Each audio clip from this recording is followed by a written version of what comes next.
Hello दोस्तों, कैसे हैं आप। आपका स्वागत हमारे एक न्यू वीडियो में। दोस्तों आज हम आपके लिए क्या है, क्लास 11 वालों के लिए बायोलॉजी से जीव जगत अध्याय 1 की नोट्स दोस्तों, ठीक ना। क्योंकि दोस्तों अभी तक जो हमने आपके लिए 12 और 10 की नोट्स प्रोवाइड कर रहे थे, तो आप लोगों ने कमेंट किया कि सर 11 वालों के लिए भी बायो की नोट्स दीजिए। तो आज हम लेके आए हैं क्लास 11 वालों के लिए बायोलॉजी के पहले अध्याय 1 जीव जगत की नोट्स दोस्तों, ठीक है ना दोस्तों। और दोस्तों इस नोट्स देने से पहले आपके लिए ये थोड़ा विज्ञान की परिभाषा लेके आए, जो अक्सर मतलब पूछा जाता है, पर पेपर में भी कभी पेपर में नहीं पूछता है। वैसे ये पेपर में नहीं तो, लेकिन फिर भी आपको जानकारी ये रखना चाहिए कि बायोलॉजी दो शब्द से मिलकर बना है, एक bio plus logy. Bio Greek भाषा से लिया गया है जिसका अर्थ होता है दोस्तों जीवन, और लॉजी दोस्तों जिसका अर्थ होता है अध्ययन। ये तो हो गया आपका थोड़ा बायोलॉजी। अब ये जीव विज्ञान क्या है, विज्ञान की वह शाखा जिसके अंदर जीव का अध्ययन किया जाता है, जीव विज्ञान कहलाता है, ठीक है ना। ये प्रैक्टिकल में पूछा जा सकता है। जीव विज्ञान के जनक अरस्तु हैं, ये दोस्तों ध्यान रखिए। अब अगला पॉइंट दोस्तों है, जीव विज्ञान शब्द सर्वप्रथम लैमार्क तथा ट्रिविरेनस ने दिया था, ये जान लीजिए। अब दोस्तों जीव विज्ञान के दो भाग हैं, एक जंतु विज्ञान, वनस्पति, मतलब जिसे जूलॉजी और बॉटनी कहा जाता है, ठीक है ना। और जंतु विज्ञान के जनक अरस्तु हैं और वनस्पति विज्ञान के जनक थियोफ्रेस्टस हैं, ठीक है दोस्तों। ये तो आपके कुछ रहे इंपॉर्टेंट बातें। अब हमारा मेन चैप्टर तो यहाँ से शुरू होता है। तो दोस्तों हमारे चैप्टर का नाम ही है जीव जगत, तो हमारी पहली हेडिंग होगी जीव। तो ये जीव क्या है, जीव मतलब समझिए जो आप देखते हैं जीव को, वही जीव है। मतलब जीव एक से अधिक कोशिकाओं का बना हुआ संगठन है जिसमें बाहरी और आंतरिक वृद्धि होती है, ठीक है ना। मतलब बाहरी और आंतरिक वृद्धि जो श्वसन करते हैं, पाचन करते हैं तथा अपने जैसे प्रतिरूप बनाने की क्षमता, मतलब बच्चे पैदा करते हैं, जीव कहलाते हैं। जैसे मनुष्य, चूहा, कुत्ता, बिल्ली, शेर, ये सब हो गए। फिर जीवों में विविधता, ये आपकी अगली हेडिंग रहेगी, ठीक है ना। अब दोस्तों अब इसको आप पढ़ लीजिए क्योंकि हमने बहुत ही सिंपल भाषा में लिखा है, ठीक है ना। अब ये जीव में विविधता। और दोस्तों अब ये हेडिंग है टैक्सा।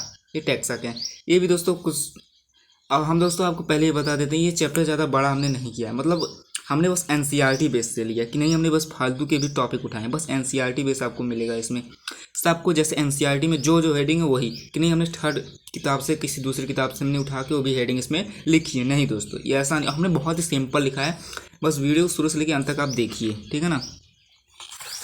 फिर वर्गीकरण, ये हेडिंग रहेगा वर्गीकरण, ठीक है ना। तो आप वर्गीकरण भी देख लीजिए। अब वर्गीकरण का महत्व क्या है ये देख लीजिए। पेपर में दोस्तों बस एनसीईआरटी से ही बनते हैं, मतलब एनसीईआरटी के बुक से बनते, और कि नहीं दूसरे से बनते। और अभी हम आपको आगे अभ्यास प्रश्न भी देंगे, मतलब कुछ प्रश्न हैं। अब जीवों का नामकरण कैसे है ये आप देख लीजिए, और दो नाम पद्धति, ये काफ़ी पूछा था ऐसा इस चैप्टर से, ठीक है ना। अब ये दोस्तों आपके एनसीईआरटी में भी नहीं है, पर हम ये मतलब एनसीईआरटी में कुछ थे लेकिन हमें कुछ एक्स्ट्रा भी लिखे, जैसे सामान्य नाम और वैज्ञानिक नाम, ये कुछ जैसे मनुष्य का, शेर का, घरेलू मक्खी, ये सब जो होते हैं, बिल्ली, कुत्ता, इधर देख लीजिए गौरैया, भैंस, जेबरा, इन सबको जंतु विज्ञान का। और इधर भी जैसे कुछ आम, सेब, मतलब फल उल के हैं, ठीक है ना। तो इन सबको भी जरूर पड़ेगा। अमरूद है, लहसुन है, प्याज, मक्का, पपीता, मूली, चावल, तंबाकू, पालक, चंदन, गुलाब, सूरजमुखी, टमाटर। अब दूनांक पद्धति के अंतर्राष्ट्रीय नियम क्या है, ठीक ना। इसके कुछ अंतर्राष्ट्रीय नियम है, मतलब जैसे सभी जीवों के नाम दो शब्द हैं, नाम का पहला शब्दवंश, दूसरा शब्दवंश जात, मतलब नाम का पहला शब्दवंश व दूसरा शब्द जात का, ये से कुछ इसके मतलब अंतर्राष्ट्रीय नियम है। और जीवों को लैटिन भाषा में लिखा जाता है, ठीक है ना, ये देख लीजिए। अगली हेडिंग रहेगी आपकी वर्गीकरण की इकाइयाँ, मतलब इकाई। तो इसमें इसके अंदर कई आते हैं, जैसे आपको जाति पढ़ना है, स्पीसीज, वंश पढ़ना है, ठीक है ना।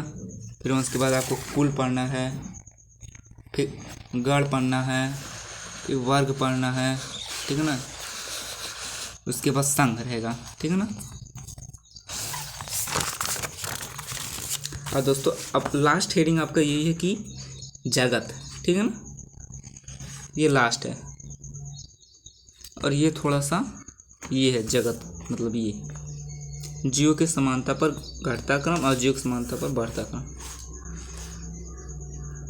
अभी दोस्तों ये रहा आपका कुछ अभ्यास प्रश्न, मतलब जो पूछा जाता है जीव को वर्गीकृत क्यों किया जाता है, हमने कुछ ऐसे इंपॉर्टेंट लिखे हैं, ठीक है ना। तो आप ये भी देख लीजिए।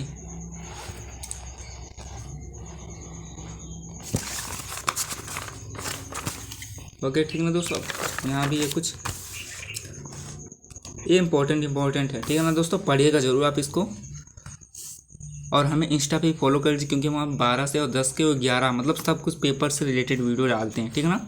डिस्क्रिप्शन में लिंक है दोस्तों, वहाँ पे क्लिक कीजिए, सीधा आप इंस्टा पे पहुँचिएगा, वहाँ पे भी हमें फॉलो कर लीजिए। और दोस्तों अगले चैप्टर के नोट्स हम जल्द से जल्द प्रोवाइड करेंगे। अगर वीडियो आपको अच्छा है तो लाइक कर दिए, चैनल पे नए तो चैनल को दोस्तों सब्सक्राइब कर दीजिए। जय हिंद।